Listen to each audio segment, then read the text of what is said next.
Good evening, everyone.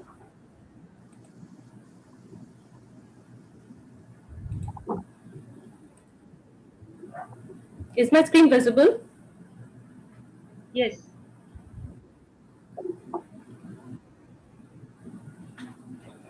Good evening, everyone. October month is observed as National Cybersecurity Awareness Month, NCSAM, every year every year. So, myself, Gunjan Jain, and my colleague, Dr. Seema Malik, are here to raise some awareness on cybersecurity. Before that, I would like to welcome our uh, Ma'am Mohini Ghosh, parents, teachers, and dear students. So let us gain some awareness on cybersecurity today. Now, what is exactly the cybersecurity? The introduction to cybersecurity. The internet in India is growing rapidly. Means the use of internet in India is growing rapidly. Maybe in any field, it may be in entertainment, business, sports, education. All the fields are gaining high use of internet. So we also feel that it is very much convenient for us that just with the click of mouse or tap of the screen, we are able to access, we are able to do complicated tasks with very ease. But as there are two sides of each coin. So internet, the use, as I have already told you, it makes everything very easy. But on the other hand, it also has some disadvantages in the form of cybercrime.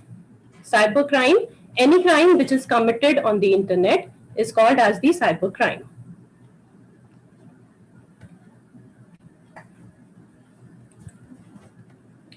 Now, why the question arises that why cyber awareness is important. Cyber awareness is important because there's an increased use of computers, smartphones, and other smart devices. And on all these smart devices, we use the internet. So it is very important to safeguard ourselves from various cyber thefts or various threats that we can face on the internet. Then cybercrime is a growing trend. It is not decreasing, but the cyber crimes are increasing day by day, and that too manyfold. Then raise awareness of the threats. It is very important that we should be aware about these various threats that we face on the internet. And if we are aware of these threats, we can safeguard ourselves from the various problems, various challenges that we can face while using the internet. And if we are aware, even police can tackle the problem. If we are not aware, the police cannot tackle the problem themselves. Then to encourage reporting, as cybercrime is massively underreported. Just like other crimes, they are reported, but the cybercrime is not reported that much as compared to the other crimes, because people do not have awareness that if they get into the trap, how they can report it.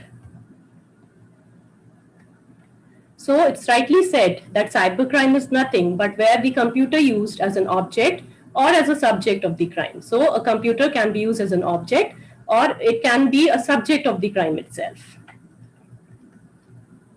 Now, defining cybercrime, the crime that is committed using the computer and internet to steal the data or the information. So what can be stolen?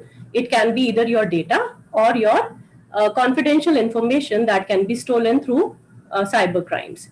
It can be in the form of illegal imports. Illegal imports means when the data of someone, the confidential data, your personal data of someone is illegally gained access and imported into some other computer. Then theft of email ID and password. This is also very common these days. The email IDs are hacked and the passwords are cracked, and which is also a form of cybercrime. Then credit card thefts. Your credit card can be cloned, and when you are sitting at home, you can suddenly receive a message of your use of the credit card somewhere. So credit card thefts are also very common these days. Next is extracting mobile data. Now, if we talk about our mobile or a smartphone, it is a 24-hour buddy. It is used by everyone throughout the day, before sleeping, during eating or doing household works. We keep on using or browsing the various things on our mobile phone. Now, if we talk about the memory of the mobile phone, suppose I have a phone which has 32 GB memory. So almost, yeah, most, we can say most of it is having the data. The data can be in the form of pictures, it can be in the form of videos, it can be in the form of contacts, or it can be in the form of scanned documents that we keep on our smartphone. So our mobile is full of data, and when someone gain access to this data, our privacy, our personal information can get compromised. So this is another type of cybercrime that we come across. Here I would like to mention that as we keep on downloading various apps on our phone, and once we download it, to gain access to that particular app, we keep on allowing the various notifications that we get on the screen. But have we ever read actually what we are allowing? For example, if we are downloading a music app and it is asking you that it wants to gain access to your contacts. So why they are not required to access my contacts for delivering the music on my phone? Or suppose I have downloaded an app for scanning some documents. As a scanner, I have downloaded, and they want access to my gallery. So why I will give access to my gallery to such app? So we should be very much careful at this time that what access I'm providing and what access I'm denying. So we should be careful, and blindly we should not just click on allow and uh, compromise our data. The best example for this is TikTok app. TikTok app was compromising the data of the customers, and that is why it has been banned by the government of India. Now, proceeding towards fake messages. Now, fake messages that we keep on receiving on our phone. It can be a lottery announcement, or it can be some offers, fake offers. It can be the discounts.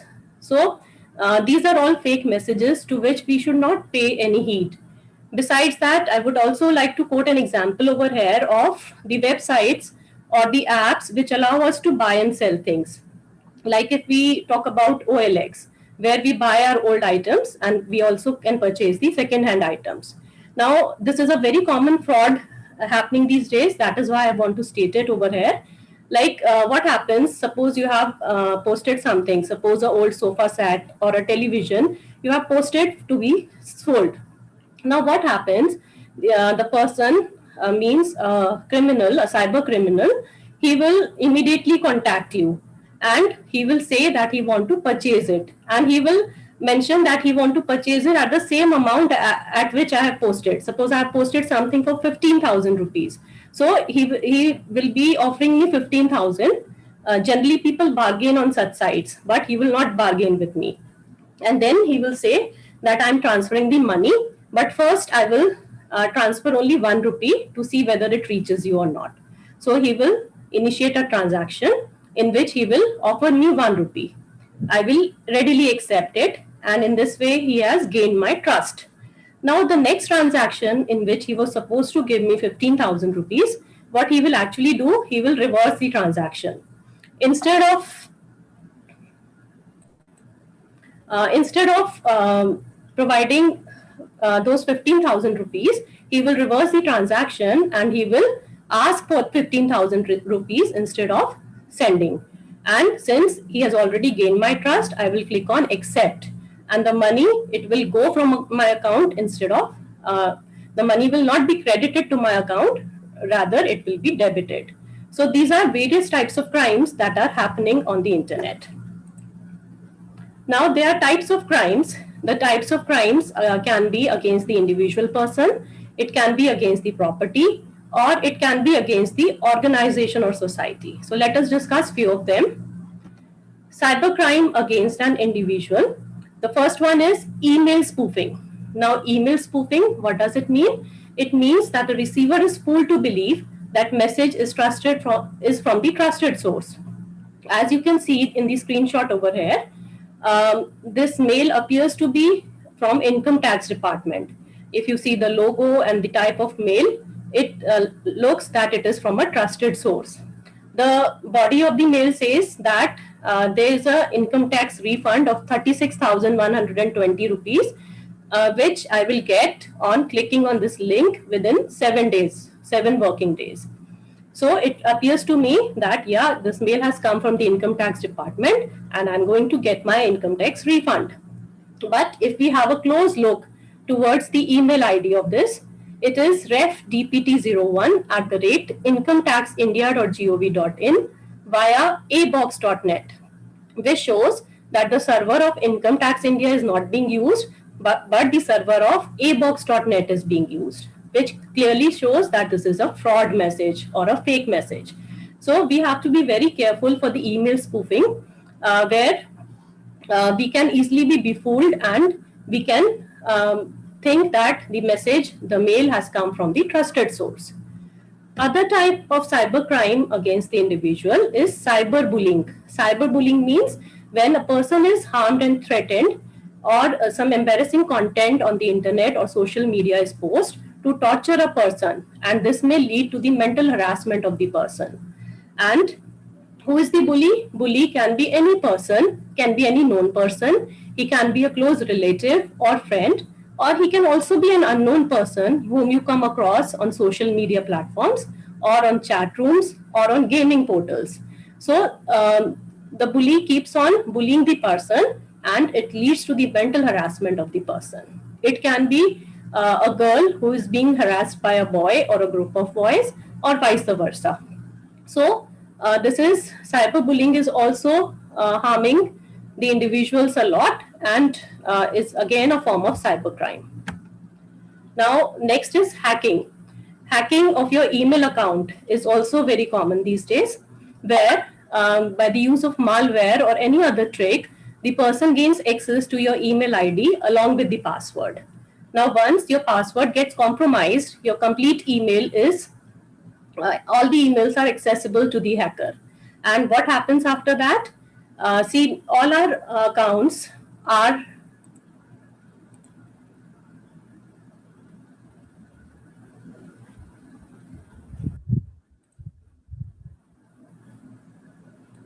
I hope it is fine now. Okay, so what happens, like I was telling you about the hacking.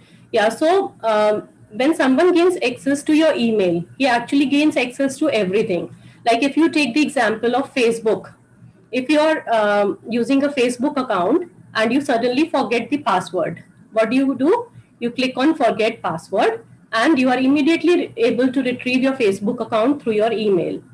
Same happens with your bank accounts also. So whenever any person gains access to your email, he gets access to your social media accounts, bank accounts, everything. So this is also very common type of cybercrime, and it is increasing day by day. And hacker can also send offensive emails to all your contacts. Means because all your contacts are saved on your email ID, so he can pretend it to be you and he can send offensive emails to your contacts. Now, next is identity theft. It is a form of crime against property. So here you can see what is identity theft. It is a deliberate use of someone's identity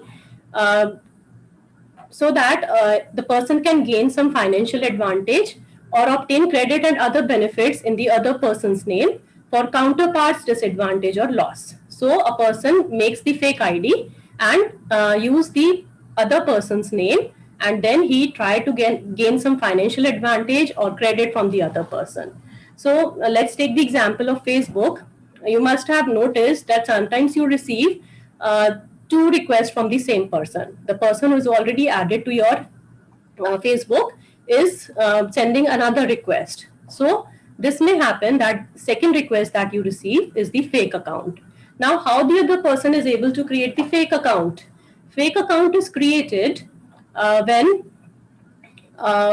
when you have not set your privacy and security on the Facebook properly. Suppose if I have made privacy of my friends to only me, the other person will not be able to see who all are my friends. And other security features like two-step verification and all, if we keep everything active and we set our security and privacy features, then there are less chances that our duplicate ID can be created. But if we do not pay any heed to these privacy or security settings, then a second account can be created. As you can see in the screenshot, the person has created the second account in the name of the person, and then he has sent requests to the friends. Now when friends are accepting the request, now see the next step of the person. He is first he has contacted one of the person on the messenger. Now first he is greeting. If you see over here, he is greeting the person. Then he is asking about his whereabouts, and then he is directly demanding for some money.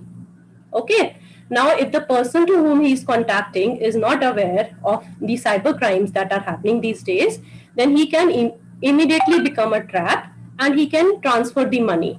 If you see, he is offering the transfer of money on Phone Pay or Google Pay, which take only seconds to transfer. So, here you can see the person, after receiving the request for money, he is not replying anymore. So, this person was aware. So, he was not a trap of the cyber theft. But if you are not aware, then you can easily fall the victim of such cyber attacks. So this is called as identity theft. Now there are various other types of crimes which are against the organization or society as a whole, which includes transmitting of viruses, cyber vandalism, hacking, child pornography, cyber squatting, forgery, cyber extortion, cyber terrorism. So transmitting virus. If we talk about companies, the virus can easily transfer to the server of the companies. It can be as an attachment on an email, or it can be through any other source on internet.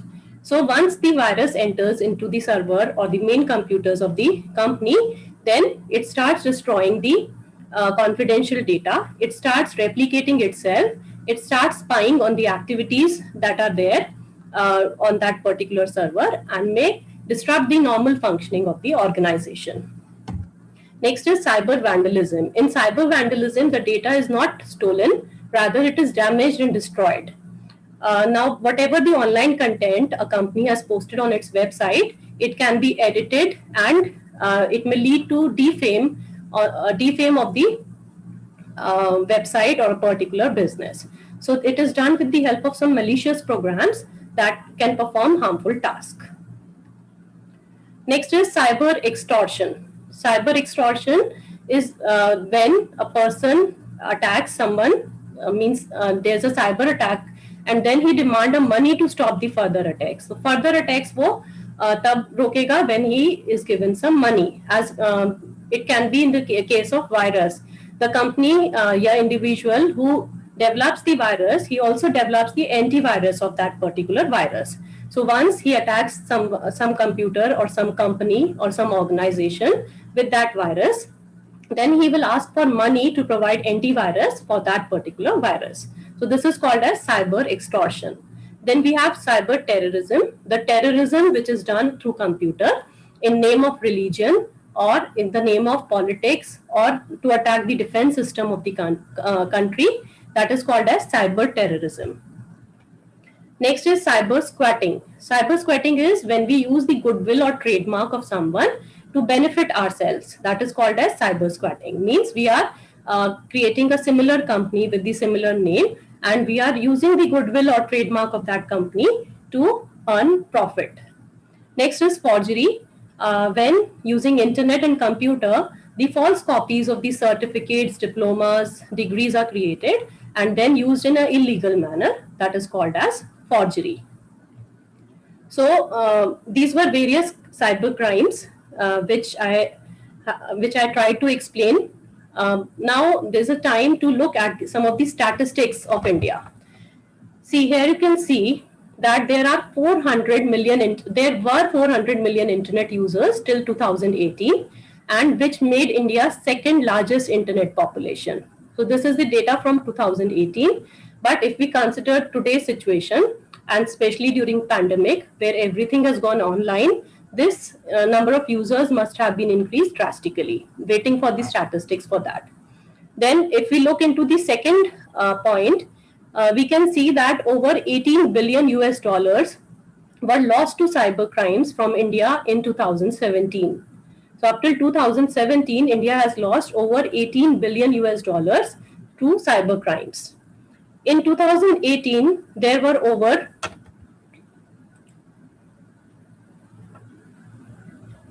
just a second. So in 2018, there were 27,000 cases of cyber crimes, and which was 121% as compared to 2 years back. So in 2 years, from 2016 to 2018, it rose by 121%. So it is again a massive increase in cases. So these cases are going up day by day.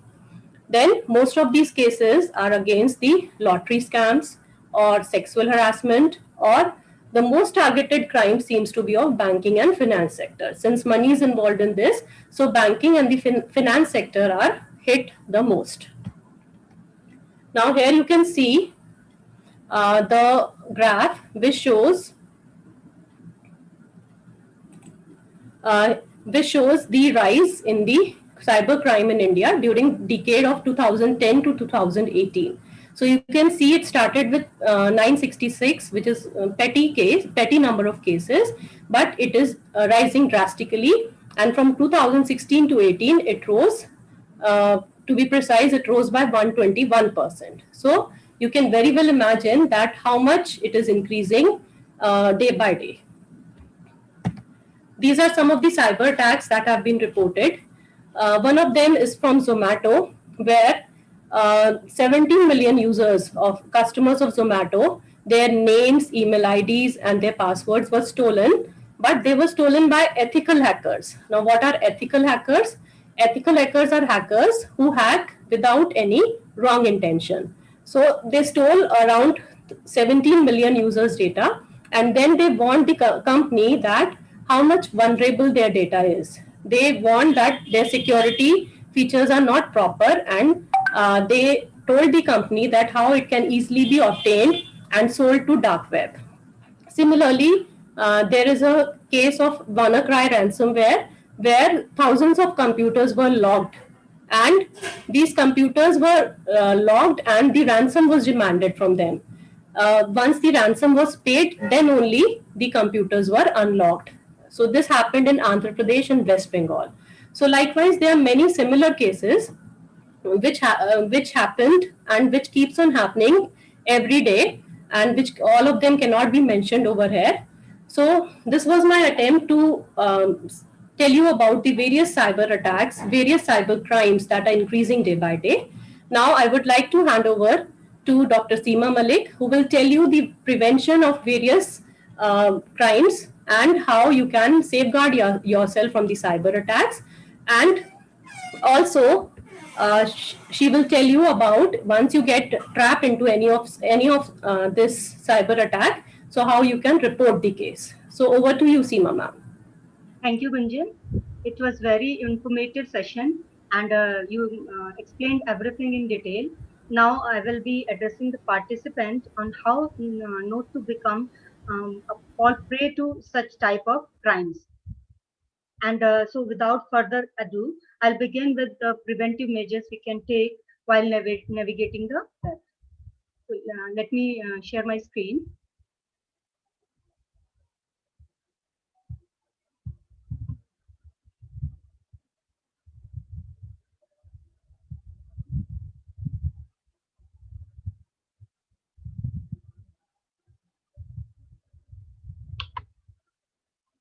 So how we can be digitally secure?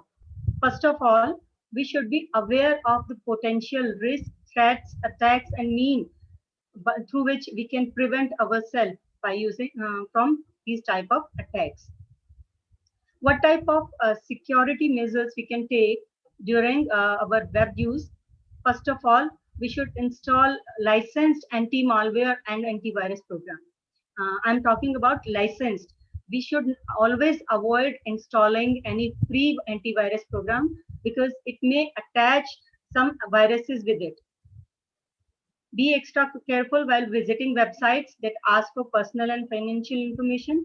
In any case, you should always avoid using you're sharing your personal information like birth date, location, and personal and other type of personal information like your mother's name, father's name. When you share your personal information publicly, then you can be put in a vulnerable situation.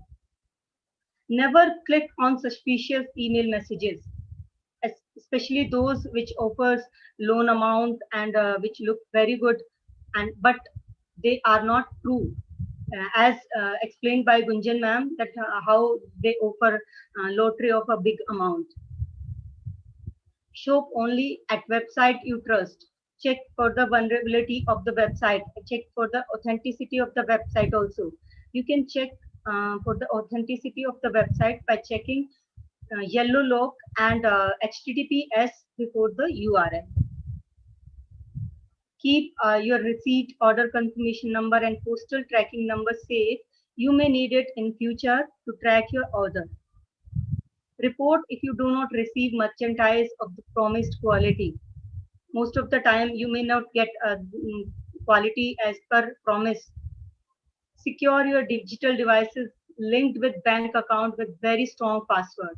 And a strong password may have alphabets with both type of cases and numbers with symbols also. Choose unique and non-guessable, which may be a meaningless password. And remember, it should be easy to remember because you need not to write it anywhere. Computer in cyber cafe may also not have antivirus updated, so it may infect your devices also, and which you attach with the cyber cafe computer, and it may compromise with your personal detail also. So do not share any information which can be hacked or which can be leaked, like a card number, expiry date, and CVV. Do not share your any personal information on public Wi-Fi. Disconnect the phone after receiving any call from whichever service provider who claim to be a service provider, and who ask for some sensitive information from you. And immediately call customer care to check if the call was genuine or not. There are some operational security measures also. For passwords, we need to know how we can create a strong password. A strong password may be difficult to guess, but it should be easy to remember for you. And it should not be written anywhere. You need to memorize it so that it need not to be written anywhere. And passwords are given to you to maintain your privacy. So passwords should not be shared with anyone, not with your friends or colleagues or anyone, any of your relatives. They may steal your personal information by using your passwords. And for email and messages, most of the email providers often provide filter services. Filter services filter spam messages, and they move those spam messages in the spam folder. Always go for two-factor authentication. In two-factor authentication, you may be asked to provide your password as well as the PIN, which can be sent to your mobile number. And log out your account when you plan for some duration of inactivity. Maybe it is for a short while. Always keep your system logged whenever it is not in use. Some security settings are offered by browsers also. So always go for such security settings. First of all, you need to update your antivirus regularly, and even you need to update your browsers also regularly. Adjust the settings in the browser. So it may limit some functionality, but it may provide best of the protection. Look out for warning signals. When you open some website in the web browser, they may give you some warning message that this site is not safe. So read the message carefully, because such warning message can protect you from malware and phishing. Check the credibility of the website. You can check the credibility of the website by checking yellow lock and HTTPS at the start of the URL. Don't send personal information. It is always told to you that do not send your personal information in any of the digital means, whether it is WhatsApp or Facebook or email. Don't click on emails received from untrusted users. Those links may contain some links uh, which are vulnerable which can contain some malicious code and which can be run and it can spread on your computer. Do not open attachment from strangers. They may contain virus along with the message. Even when you receive any attachment from your contact list also, try to scan those first and then download. Don't fill forms which are coming via email link because they may compromise for your personal information. While sharing anything online, we should be responsible enough and we should try to verify the source of the content we are sharing. Then take the responsibility of the online communication. Do not use any abusive language while communicating online. Downloading songs, movies, or softwares or games from untrusted users may be illegal. So do not share it with your friends and do not download from untrusted users. Personal information that you share can be used against you. So always review whenever you share any content online. It is very important that you share only essential and absolutely necessary information. Now, how as a parent we can prevent our children from dark recesses of the internet? First is it is very important that your child feel comfortable talking about any issue with you. Uh, Often a lack of communication between parents and children may make them their wrong behavior. So if their usage are not monitored and talked about, then it can take your children to be victimized, or they may target others also. Teach your children about how they can conduct themselves on internet. You need to tell them how and what they need to share online and whom with they need to share. Educate your children about cyberbullying. Cyberbullying is a rapidly growing crime, and most of the time, teenagers are becoming victims of such crimes. So always try to report such crime, whether you are trying to report it on the platform on which it happened, or you can report to the police also. Keep all your devices, including computer, mobile phone, tablets, up to date with latest versions of anti-malware program as well as operating systems. You can also consider enabling parental control on certain devices. Most of the apps are offering parental control these days to shield your children from dangers of the internet. And these days, we all are teaching and learning online. So it is very important how we can be safe while teaching and learning online. These days, many cases are there of harassment of teachers by a third party. Some intruders may enter into the classroom and start disturbing class. So we can follow these steps to prevent from such incidents. Teachers should practice network monitoring. They should know that whom they are allowing to enter into the classroom. And if any intruders enter anyhow, they should remove them immediately. Student and parents should make sure the link they are getting is genuine, is authentic, and they can check it by checking the URL or a link they are getting. They can send it to the organization also, whether it is authentic or not. They may start with the organization name, but they may have a different link. And we can wait for the organization or our school or college to confirm whether they have sent the link or not. It may be a link sent by the attackers who want to target huge crowd. So this type of crime is called social engineering. Scan the attachments which you are getting on your messages or your email account, because most of the time these days teachers are sending assignments and homework as an attachment. So always scan those attachments to check whether it contains malware or not.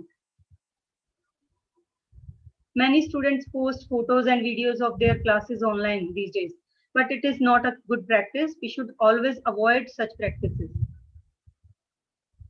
Make sure you don't give remote access of your device. It is very important. You should not give your access to your device to anyone. Someone may get access to your device by using some apps like AnyDesk or TeamViewer, or after getting access to your computer or device, they may steal your personal information. There is a thing called naming conventions, where a hacker would change the name of the link slightly to fool you. And for example, letter O may be replaced with 0. So the link will look authentic, but it may take you to some other link or some other website. So read the link carefully.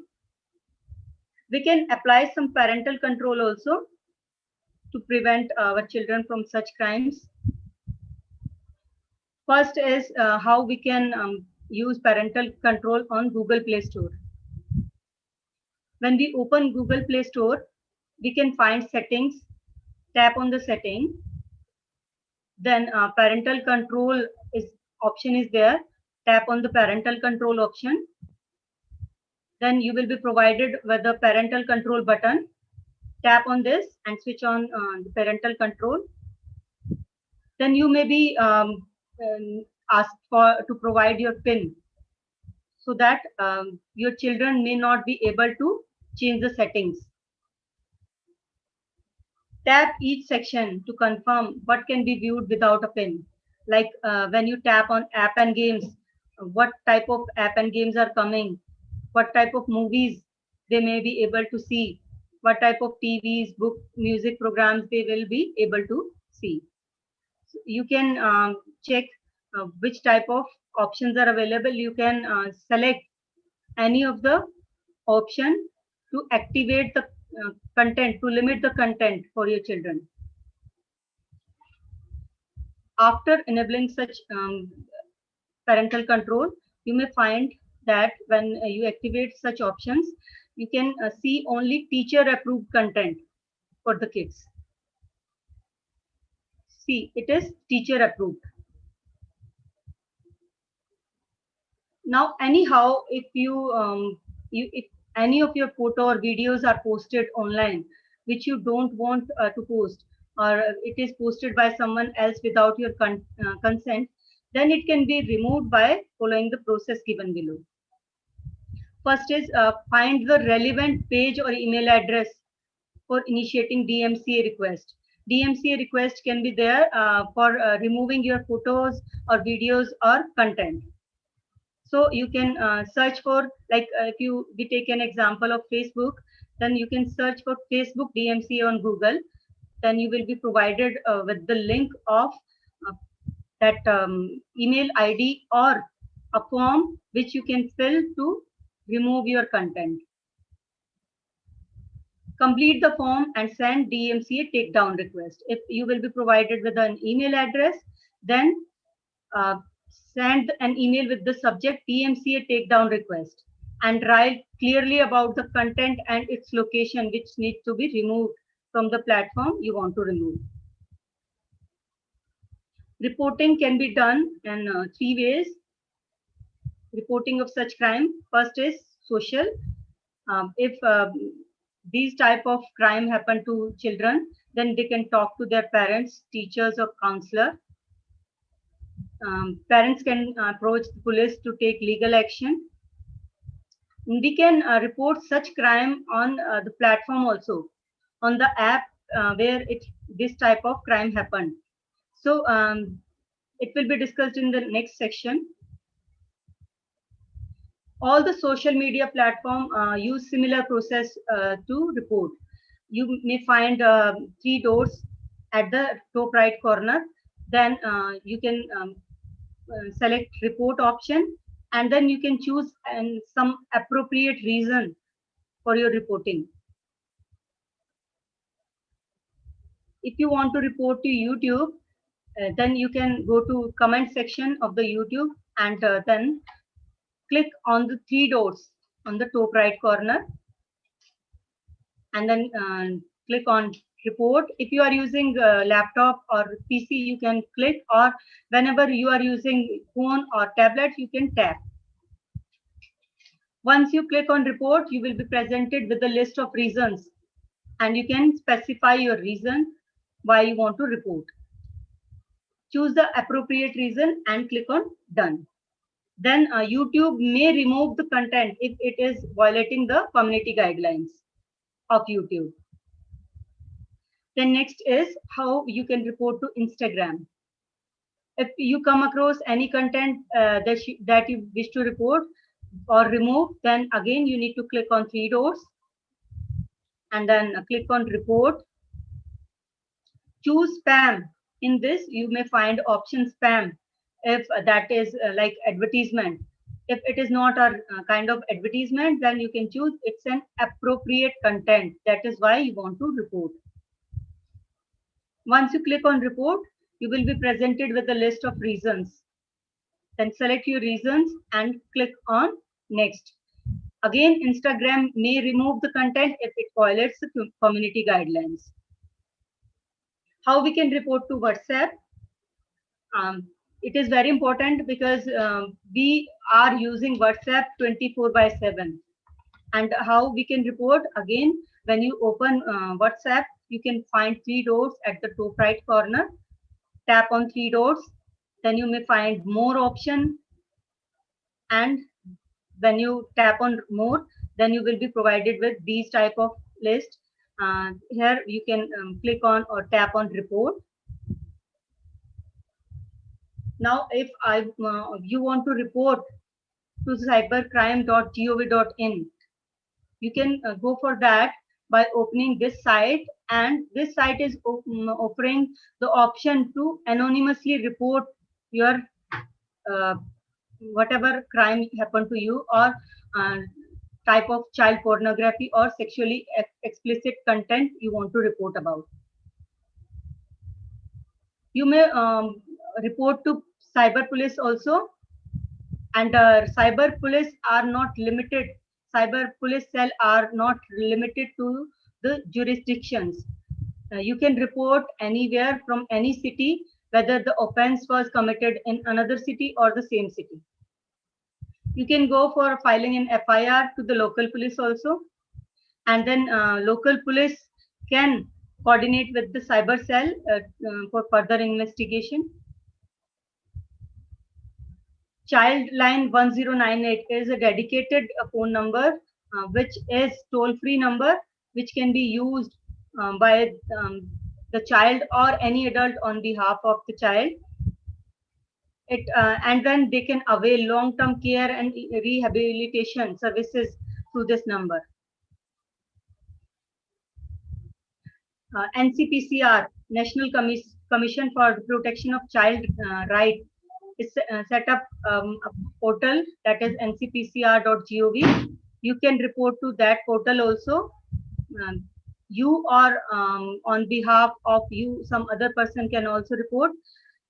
You can click on e-box and then report the type of crime.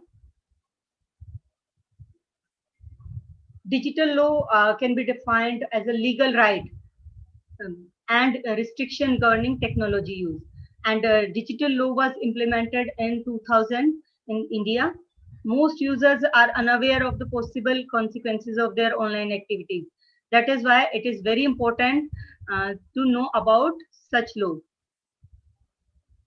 Whenever we are going online, we may not think what will be the consequences of our act. So think before you act. And ignorance of law is not a valid defense. Whenever you feel anything is ethical, generally it is legal also. This is the table which is having all the offenses related to cybercrime and punishment related to each offense. Most of the cyber crimes attract imprisonment up to 3 to 10 years and fine up to ₹5 lakh. And it is also given whether the offense is bailable or non-bailable. From the list, you can find how much of punishment can be attracted by any offense. Some useful resources I used in my PPT. We can go to MHA site also, and there is a cyber safety PDF file that can be read by anyone.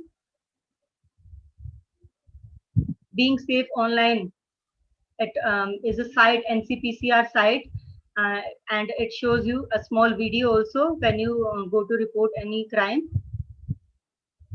Cyber Safe India, then indianexpress.com. A very good article was there on this site. Cybersecureindia.in, and you can find some good article on Google also regarding how we can activate parental control. Then cybersafeindia.org. Thank you. Thank you for being patient listener. Now I would like to request Principal Ma'am to give her valuable inputs. Over to you, ma'am. Good evening, everyone. Thank you very much, Seema. It was wonderful listening to Gunjan and Seema. Both of you have done justice to the topic. Whatever you wanted to explain, I mean, whatever we wanted you to explain, that has been done wonderfully. Like Gunjan started with, what type of cybercrime can be there? So I think the parents and the teachers who have been watching and the students who have been watching must have been benefited by this seminar. And there are various type of cyber crimes which we sometimes, or maybe many a times, we are not aware of. Knowingly or unknowingly, we keep making mistakes, and we may fall prey to anyone at any time. So that was wonderful, as she told you what can happen and what type of crimes can be there. So we got to be very, very careful about it, because most of the things have gone digital and online nowadays. And because of this only, the usage of internet has increased. And because of the increased usage of internet, increased usage of this digital platform, the crime has also increased.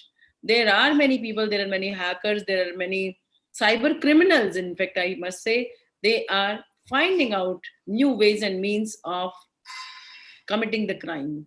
There are different types of crimes, like simple harassment. It may start from simple harassment to financial loss or to data loss, which may, I mean, if I, as a person, sometimes, we become very casual. We feel, what will happen to our data? Even if it is lost, then what's so important in it? But if it happens to a company or an organization, it's a big loss. Data loss is a big loss to an organization or to any of the companies or industries. Everything depends and revolves around the data only. The information which is there, sale, purchase, budgeting, accounting, finance, or advertisements, or boosting up your own products. That is, I mean, all depends upon this digital platform.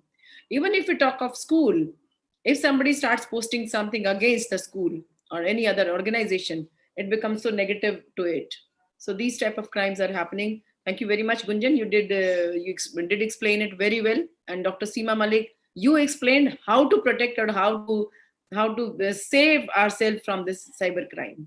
And the ways and means that has been told, as Gunjan said, that see, when we log in, we keep giving permissions to everything. Simple app we download, like if we want to listen to music or we want to download some songs, then the app, it will ask you, your gadget will ask you that the app would like to access your camera.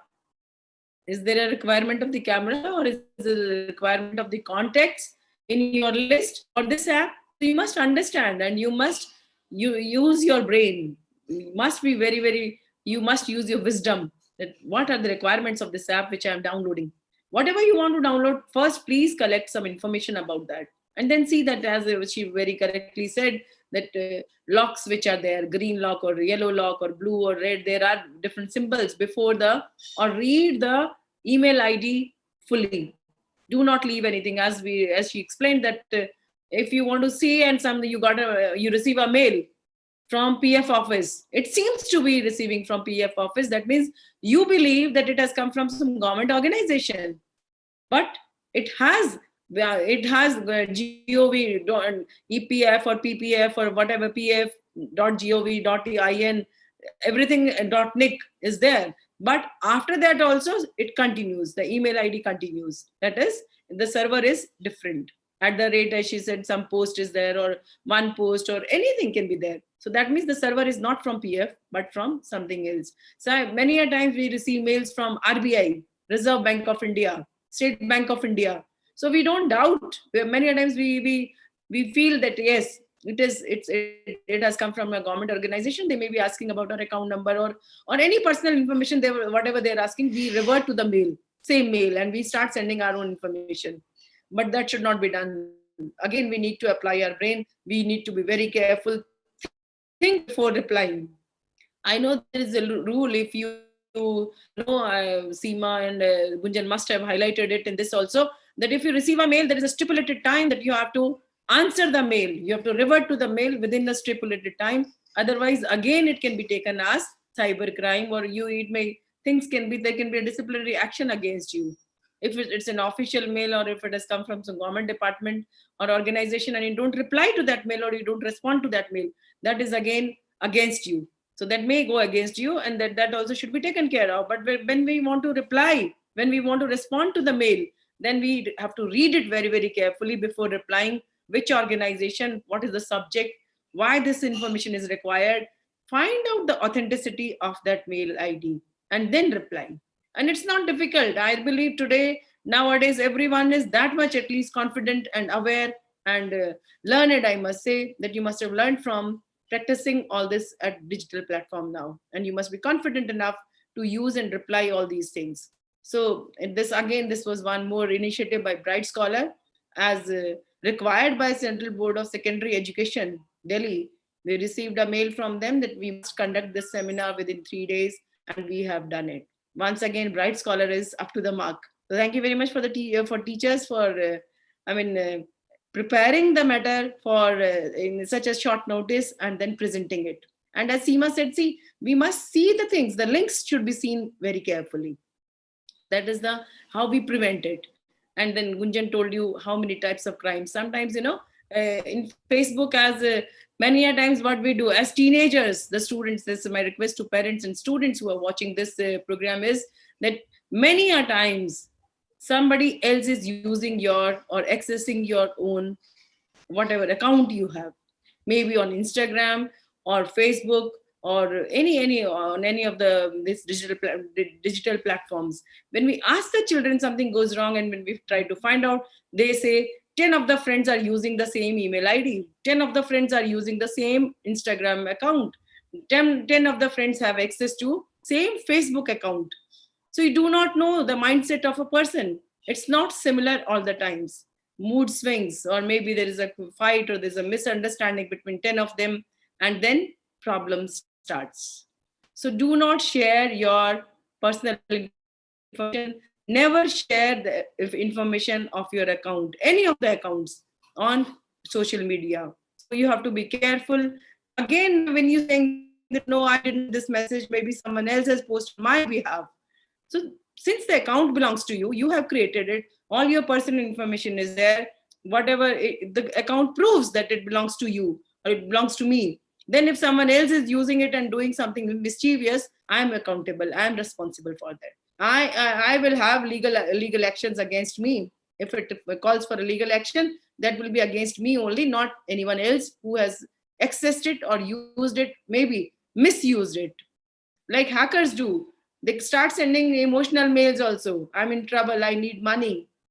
On Facebook also, many times we receive such type of messages from very close dear ones, dear friends or dear ones, or maybe from some relatives. I am in depression, or maybe anyone who you know very closely. They send you a message that I'm in depression, my mother is very sick, and I don't have any source of income. Maybe I'm in trouble, please help me. They may start asking you a small little amount like 1,000 rupees or 5,000 rupees, and then it may keep increasing. Or even if it is not increasing, just believe that if 100 people donate or give help of 5,000 rupees to this person, see the amount of money being collected.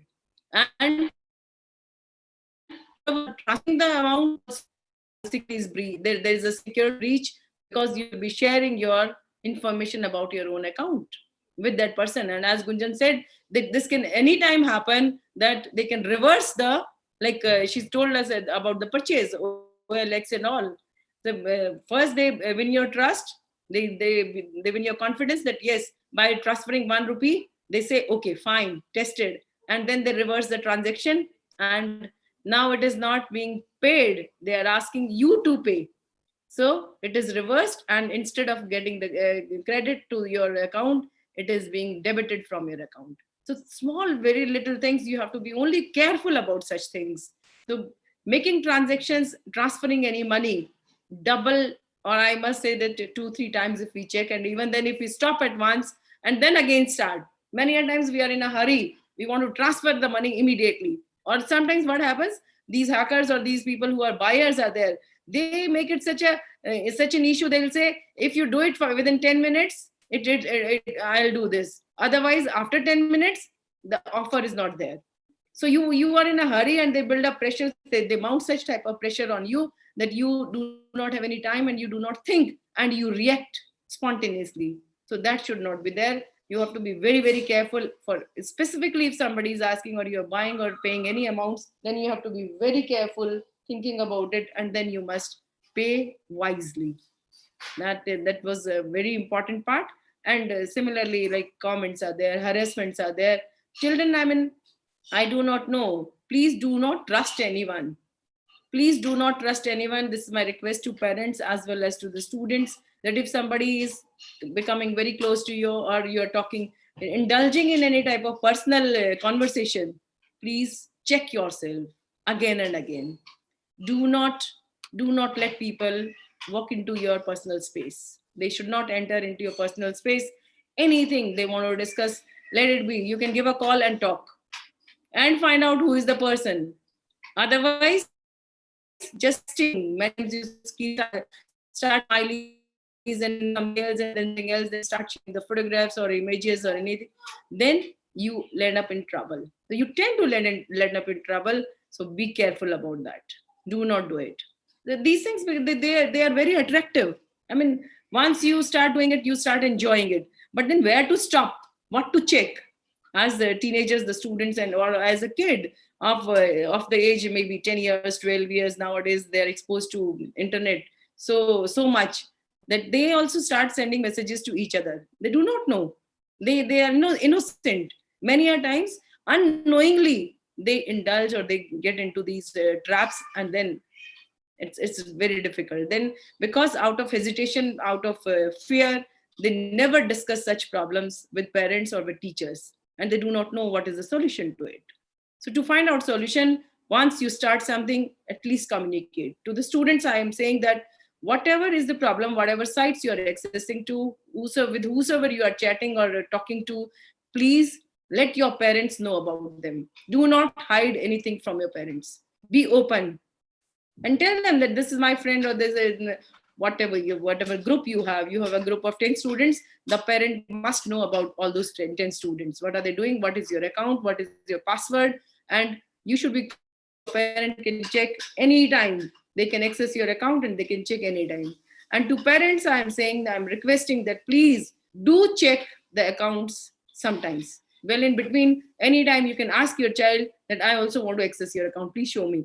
And go to the chat box also, check all the details. Who are the friends? What is the background of the friends? If you do not know somebody, if you see someone suspicious, please talk to the person yourself in person, so that you are confident that the child is in safer space. The child do not have anyone who is suspicious or who may harm the child, or later on, the emotional and the mental the stress, or maybe the harassment which is there, they keep mounting pressure, and child can fall prey to anything.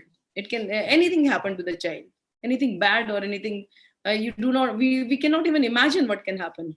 And never send any child. Tell the students, I am saying that children, whosoever is listening to me, please never go. If somebody is inviting you, if you have not seen or met a person in person, then never go to the person whom you have not seen. So never go to visit or meet a person whom you have never met before. If it is very necessary, then please take your elders with you, either your parents or about your or your friend, maybe someone who is elder to you. You must take. So this was on cybercrime, which was wonderfully presented. And Seema and Gunjan, once again, well done, both of you. You have done it, presented the things very well. Excellent presentations. And I believe everyone must have got sufficient information about it.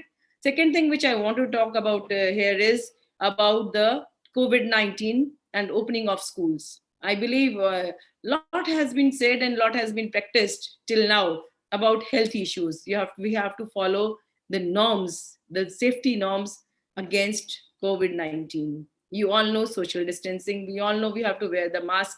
It should be a habit now. It should be a practice, not practice. It should be a habit. Wearing a mask should be a habit. Washing hands after half an hour or maybe very frequently should be a practice. And using sanitizers at times whenever required is, and then maintaining social distancing. If children, the parents who wish to send the children from 15th to school, they must give us the consent, and then with the consent only we can call the students to, or maybe we will still wait for 2-3 more days and let's see how decisions are taken, and then we may start the school from Monday or maybe from 15th of this month, that means day after tomorrow, if parents are very keen on sending the students. So if parents are requesting and they want to send the children, then we are happy to welcome them, because we are seriously missing the children. The school is missing the students. So we want to meet the students. We want to have classes, regular classes.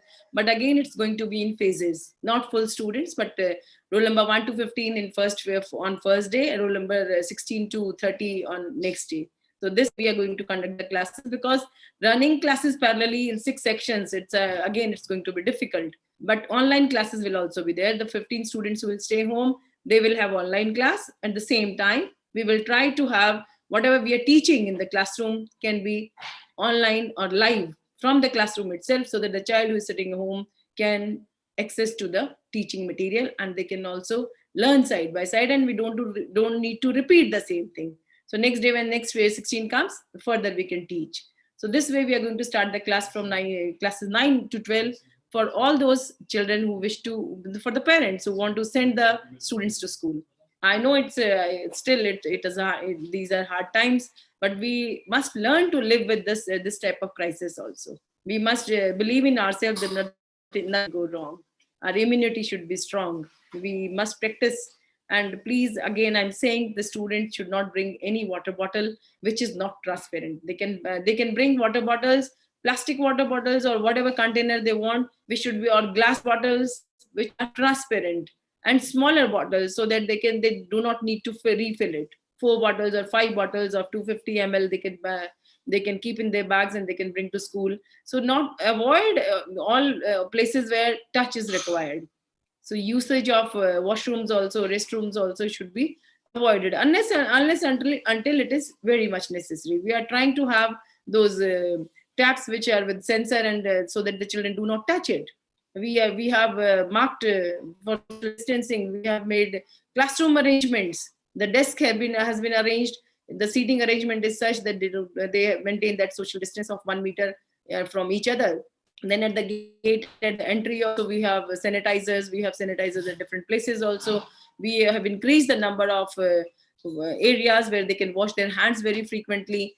Movements are restricted. They should not come, but then they'll come only for 3 hours. So these are the things which we have taken. We will be sending you a video to the parents also, that these are the preparations that we have done. So this is all we have done, and there'll be human bubbles also. Like suppose if 10 students are there in one class, we will be issuing them a ribbon of, or a sticker, a band which will be tied around their wristband.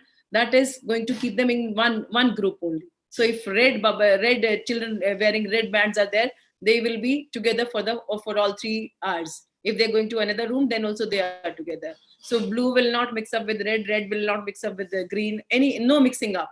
So even if your friends are there with some other color, the children cannot talk to them, and they cannot go and meet them. They have to stay in a particular room only. So these are the precautions that we have taken. We have done this safety measures. Let's see what happens, and we are ready to welcome the students to school if parents do send us the consent. Thank you very much once again, Seema and Gunjan, and I wish all the teachers to be prepared for regular teaching. Wish you all good luck and wish good health and safety to all the students and parents and teachers and everyone around. Thank you very much. Stay happy and keep enjoying. Thank you. Thank you very much, ma'am, for providing this opportunity to us. It was really Always. a wonderful learning experience.